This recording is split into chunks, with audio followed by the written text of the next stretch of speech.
আসসালামু আলাইকুম, সবাই কেমন আছেন? আশা করি সবাই ভালো আছেন। ভিডিওর শুরুতে মাখামাখি আমি গরুর মাংস এভাবে রান্না করি। হাতে মাখিয়ে অনেকক্ষণ মাখানোর পরে তারপরে আমি একদম পানি ছাড়াই মাংসগুলো রান্না করি। আমার পেজে প্রিভিয়াস ভিডিওগুলোতে আছে, আমি অনেকবার রেসিপি দিয়েছি। যাই হোক, এই ভিডিওটা শনিবারের ভিডিও ছিল, আর এটা আমি টাইমলি দিতে পারিনি। আমি সবসময় বলে থাকি আমার শরীরটা অনেক খারাপ। আহ এই কারণে টাইমলি ভিডিওগুলো পোস্ট করতে পারি না, যখন এই ভিডিওগুলো করে রাখি আর কি। তো হঠাৎ আমি রাতের বেলায় আমার চিন্তাধারা হলো যে বিকালে আর কি, যে পরে শুক্রবারেই যে আমি রাত্রে রান্না বান্না করে রাখবো। আর এখানে আমাদের বিদেশ বাড়িতে তো এক হাতে সবকিছু করতে হয়, তো রাত্রেবেলা যদি কিছু কাজকর্ম রান্না বান্না গুলো একটু করে রাখি তাহলে পরের দিন দেখা যায় যে তাহলে গেস্ট আসার আগে দিয়ে রান্না বান্না হয়ে যায়। না হলে তো বাসাতে অনেক মানে কারির স্মেল হয় আর কি, কুকিং স্মেল। এ কারণে আগে ভাগে রান্নাগুলো করে রাখি। তো আমি প্ল্যান করলাম আমার ভাগ্নিদেরকে একটু দাওয়াত দিব। অনেকদিন হয়েছে আমি আমার বাসাতে কোনো পার্টিও করি না, কারণ শরীর খারাপের কারণে, অসুস্থ থাকার কারণে আমার অপারেশনের পর থেকেই কোনো পার্টি করি না। তো এখন যেহেতু আমার ননদ দেশে গেছে, তাদেরকে তো আমি রান্না করে দেওয়ার কথা, তো সেটাও পারি না। চিন্তা করলাম একটু দাওয়াত দিয়ে খাওয়াই। আমার ননদের শাশুড়ি আছে, তো কষ্ট করে একটু রান্না বান্না করলে দেখা যায় কি ওরা আসলো আর খাওয়ানো হলো। আর আমার কাছে অনেকটা খুশি লাগলো। তো আমার শাশুড়ি আমার হেল্প করছিল, পেঁয়াজ টেয়াজ কাটা নিয়ে তরকারি সবকিছু কাটিয়ে দিয়েছে, যা শুধু আমি রান্না করছিলাম। কিন্তু এগুলো রান্না করতে আমার অনেকটা কষ্ট হয়ে গেছিল, তারপরও করছিলাম।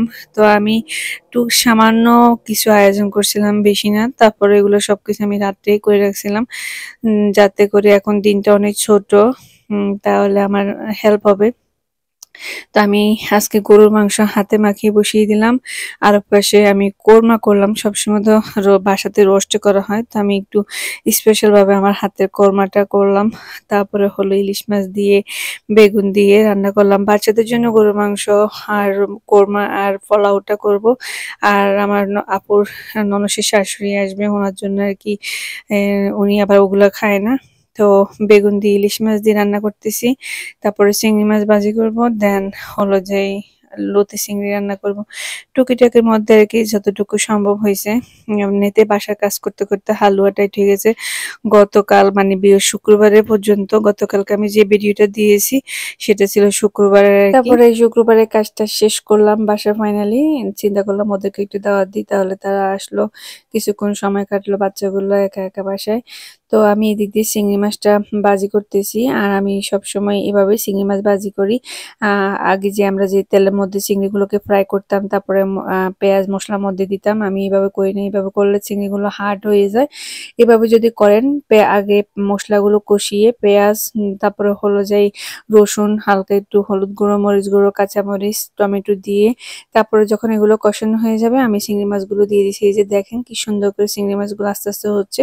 এখন আমি পরিমাণ মতো পানি দিয়ে দিব, দিয়ে কিছুক্ষণ ঢাকনা দিয়ে কুক করলে একদম পারফেক্টলি চিংড়ি মাছগুলো ভাজি হয়ে যাবে। আর এই চিংড়ি মাছগুলো ফ্রিজে রাখলেও কিন্তু ওভেনে গরম করে খাওয়ার পরেও কিন্তু এগুলো হার্ড হয় না। যদি ওইভাবে করা হয়, আগে ফ্রাই করি তারপর মশলার মধ্যে দেওয়া হয়, এতে করে কিন্তু চিংড়ি মাছগুলো শক্ত হয়ে যায়, খেতে গেলে অনেকটা ক্রিস্পি হয়ে যায় আর কি। আর এদিক দিয়ে হলো এই যে দেখেন আমার গরুর মাংসটা একদম পানি ছাড়াই কিন্তু আমার মাংস এইভাবে আমি কুক করি। আর এই মাংসটা খেতে না অনেক মজা, আপনারা ট্রাই করে দেখবেন। অনেকে কিন্তু অনেক পানির মধ্যে মাংস রান্না করে। আর এদিকে হলো ইলিশ বেগুনটা হয়ে যাচ্ছে আস্তে আস্তে। আর রোস্টটা এর আগেই হয়ে গেছে। সবার প্রথমে কিন্তু আমি কোরমাটা কিন্তু করছিলাম, তো ওইটা কিন্তু রান্না হয়ে গেছে। দেন এই তিনটা জিনিস আমি করে দিচ্ছি। তাই আর মাংসের কালারটা কি যে ইয়ামি হয়েছে না, আমি ভাবতে এখন নাড়াচাড়া করতেছি, চিন্তা করতেছি আলু দিব নাকি। পরে বলতেছি না, আলু দেওয়া যাবে না, আলু দিলে ভালো লাগবে না।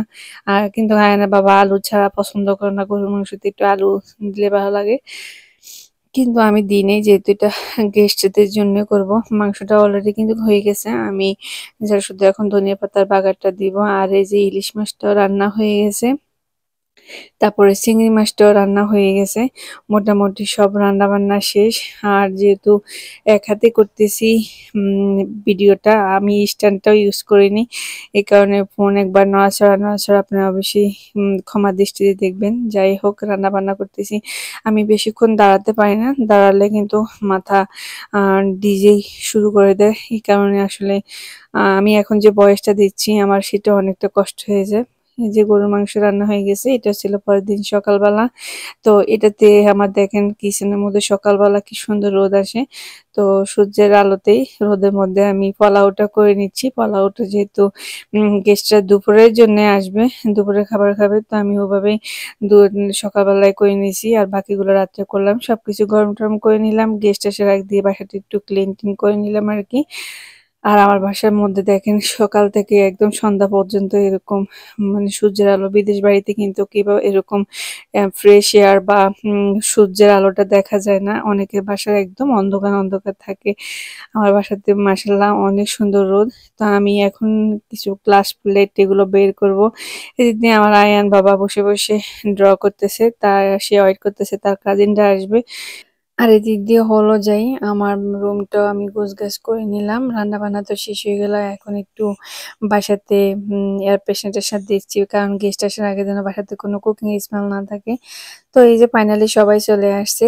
এখন বসে বসে তার পুপি আইসক্রিম নিয়ে আসছে, সেটাও খাচ্ছে। আর আমি যেহেতু ওরা আস্তে আস্তে একদম খাবার টাইম হয়ে গেছে, তো আমি সবকিছুই টেবিলের উপরে রেখে দিয়েছি, যা শুধু তারা আসলে খাবে। তো আমি গরম করে আনতেছি আর কি।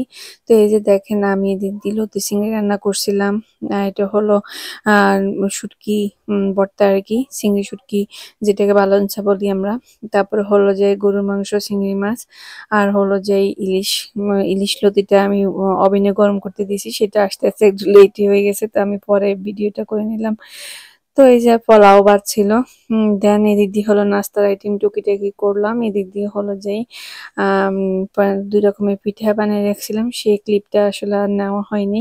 তো আলহামদুলিল্লাহ সবাইকে খাওয়াতে পারে আমার অনেক শান্তি লাগছে। আর যে ওরা বাসাতে একা একা, যেহেতু এখন অসুস্থ থাকার কারণে রান্না করে দিতে পারি না, তো ফাইনালি তাদেরকে নিয়ে বাসায় এনে খাওয়াতে পারছি, এটা আমার আত্মার শান্তি লাগছে আর কি।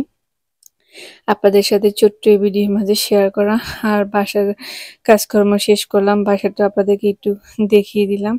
তো সবকিছু মিলে আলহামদুলিল্লাহ ভালোই লাগছে। এখানে সবাই মিলে ফুচকা বানাচ্ছে, ফুচকা খাচ্ছে। তারপরে হলো যে তারা চলে গেল, বাসা থেকে সন্ধ্যার সময় গেল আর কি।